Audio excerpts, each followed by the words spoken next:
creaking footsteps approach a magical device and fiddle with the buttons until a video plays. That was my creepy reenactment of you clicking on this video. I'm your host Yusuf, and these are 10 terrifying places in New York you should never visit. Anyways, let's take a bite of the Big Apple. Number 10, the Amityville Horror House. It's been more than 45 years since George and Kathy Lutz fled their house in Amityville, Long Island, claiming it was haunted by evil spirits. The couple's terrifying tale of demonic possession inspired the 1977 book, The Amityville Horror, a hit 1979 movie of the same name, and several sequels, including a 2005 remake. Though their story is now widely thought of as a hoax, the Lutz's so-called horror house continues to fascinate the public. The three-story colonial, its original address was 112 Ocean Avenue, but was changed to 108 to deter tourists, was the site of a brutal slaughter. Ronald DeFeo Jr., then 23, gunned down his parents and his 4 siblings there on November 13th, 1974. The notorious Ender passed away behind bars on March 12th at 69 years old. In December 1975, a month after DeFeo was convicted of the executions, the Lutz couple and their 3 young kids moved into the house, which they had reportedly snatched up for $80,000. Pretty good, actually. The day they moved, the couple had a priest bless the house, but George claimed the holy man felt an unseen hand slap him in the sewing room and heard a voice say, "Get out." Soon after, the couple said that they began noticing odd things around the house, such as doors being ripped from hinges, cabinets slamming shut, and slime oozing from the ceilings. Honestly, for $80,000, I would deal with all of that for a big house. Number 9, Dr. Best House and Medical Exhibit. Their website says this: as if awaiting the return of Dr. Best from a house call on his horse-drawn carriage, this Victorian home and medical office captures the elegance of the turn of the century, serving a small-town American community from 1884 to 1991. The Dr. Best collection echoes reminders of a quickly changing era. Civil War, railroad, and telephone artifacts all reflect the character of this family of pioneers and visionaries. The expansive and unique collection includes thousands of bottles, automotive memorabilia, clothing, and quilts, to name a few, as well as the fully stocked period kitchen and state-of-the-art medical equipment. Dr. Best House and Medical Museum is also famous for paranormal activities and is part of Schoharie County's Haunted History Trail. Number 8, Utica Lunatic Asylum. First known as the New York State Lunatic Asylum at Utica, the original design for the hospital was made up of 4 identical buildings that featured a central courtyard. Unfortunately, after the construction was completed for the first building, funds for the operation were cut and none of the other buildings were built. Sadly, like so many of America's earliest hospitals for the mentally ill, upsetting procedures were practiced on patients. Utica's asylum was said to have staff members that performed lobotomies and electroshock therapy quite regularly on patients. Over the years, stories of horrid living conditions were told, with many claiming that the patients who resided here received hardly any care and were left confined in small quarters. In 1852, the asylum's first floor stairway caught on fire. Unfortunately, while attempting to salvage certain items from the building, the life of a doctor and a firefighter were cut short during the process. In a strange twist of events, 4 days later, a barn on the asylum's property caught on fire. Eventually, a man by the name of William Spears would come forward and confess to setting both of the fires because he was upset with one of the asylum's supervisors. Number 7, Rolling Hills Asylum. Probably the most cursed and haunted thing about this place is its website. Truly horrific web design. In 1826, the Genesee County Board of Supervisors met in Bethany, New York to establish an almshouse for the poor, but this facility became much more than a shelter for the destitute. It was also an asylum for unwed mothers, widows, orphans, mentally challenged people, the elderly, and sometimes even the criminally insane. The staff did their best to keep unsafe patients away from the general population, but there were many problems. As a result, a solitary confinement cell was constructed in the building, and those who lived there were often referred to as inmates. The spirits of some of these disturbed souls are thought to inhabit the halls of Rolling Hills. One tragic story involved an inmate named Roy. Roy suffered from gigantism, a physical deformity that left him with protruding facial features, large hands and feet, and a height over 6 feet. Roy was the son of a prominent banker, and his physical appearance was an embarrassment to his family. At age 12, Roy was dropped off at the Genesee County home and was left there until his passing at age 62.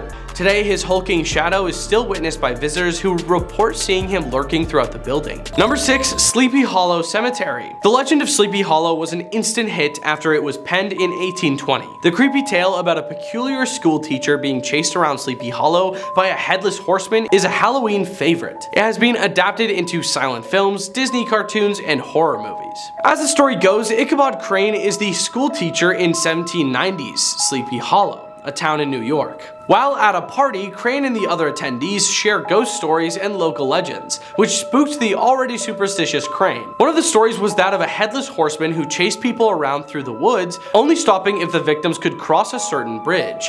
In addition to the party and the ghost stories, Crane had plans to propose to a local woman that night, but she turned him down. The dejected man left the party that night on his horse, Gunpowder, to return to the old farmhouse he was staying in. As he rode through the path in the woods, he came to an intersection where he saw the headless horseman on a jet black steed with his own head cradled in his lap. The horseman gave chase, eventually hurling his severed head at the school teacher. The next morning, the townspeople found Crane's horse and a damaged saddle, but no sign of the man. In the story, Washington Irving implies one of the party guests was playing a joke on Crane, and the spooked teacher left town without realizing it had just been a prank. As it turns out, some people believe this story was more than just fiction. Number 5. Iron Island Museum. The Iron Island Museum is in a building that was a former church built in 1883. The church closed in the late 1940s and it sat empty until 1956 when it was purchased and turned into a funeral home. This building is loaded with history from the Iron Island neighborhood, city of Buffalo, the railroad, the military, and much, much more.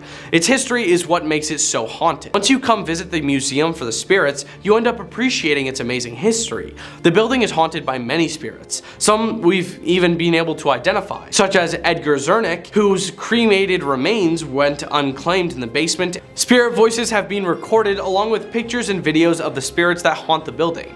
Many different spirits seem to come and go, but many stay to visit with the guests. Number 4. Guernsey Hollow Cemetery. Guernsey Hollow Cemetery has been around a long time, bearing graves that date back to the 19th century. Visitors have reported seeing a ghostly lady in white, a young boy, spectral orbs, and the apparition of a young girl or the sound of her cries. The girl is alleged to have been mentally handicapped and ended by townsfolk for unknown reasons. Some believe that the lady in white and young boy roamed the graveyard to protect this girl. A few individuals described their experiences when visiting here. One user stated, "I grew up nearby and visited with some friends around 1996. That's when you could drive right up to the gates. We left the car at the gates and walked to the top and sat on a flat rock. We were there for a while when I saw the lady in white float from where I thought was her grave to the next grave over and disappeared into it. We were so freaked out we all ran to the car that didn't want to run at first. I never did go back. I'm sure there were other things that went on, but being so long ago, that's what sticks out in my memory still. Honestly, I'd much rather go to a resort for a vacation." Number 3. Letchworth Village. In a little hamlet in Rockland County, the state dedicated 2,362 acres to the care of mentally and physically disabled children and adults. Though beautiful to look at, the grounds and buildings were modeled after Thomas Jefferson's Monticello estate. Like many state-run facilities for society's most vulnerable members, Letchworth Village quickly gained a reputation for mistreatment. Reports of patients covered in filth and living without clothes, inadequate bedding, or food plagued the institution. This is also where the very first polio vaccines were tested on young children. The first human trial of a vaccine, period. And while the test was a big success, choosing young children removed from parents' care seems like a misstep, to say the least. Today, the buildings on the boys' side remains abandoned and off limits to the public. But trespassers with no regard for the law have come out spooked by weird sounds, moving objects, and other ghostly activity. Number 2. Hyde Hall. In 1817, George Clark began the nearly 2-decade process of building what was then the largest private residence in the United States. But he passed away within a year of its completion. However, some believe that even passing away hasn't kept Clark from enjoying his dream house. More than 150 years of paranormal experiences have been documented, including apparitions, footsteps, and sheets being pulled off beds.